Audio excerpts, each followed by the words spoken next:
講起住酒店，一定冇人夠佢哋住得多。原來每間航空公司都有專人到世界各地幫機組人員物色酒店 ，Julia 就係其中一位啦。以為酒店近機場就得，其實國際航空運輸協會對於機組人員住嘅酒店都有嚴格要求。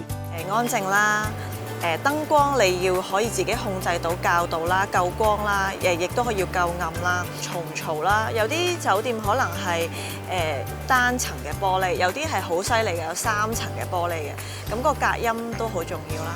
所以每次物色酒店都會進行地氈式檢查，酒店保安、衛生、服務員英文水平，就連水壓大細、風筒力度都要逐一試清楚。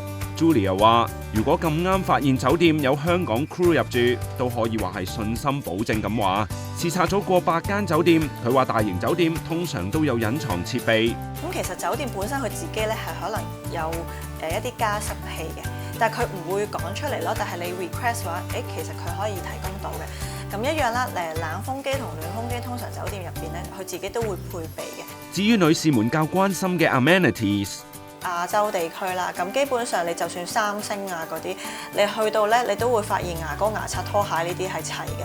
但歐美3、4星酒店都唔一定有，記得要自備啦。如果對酒店有要求，最好查一查酒店幾時落成或者翻新，特別係東南亞，天氣潮濕，酒店折舊得快。如果官網冇註明開張或者翻新年份，都可以 send email 去問清楚嘅。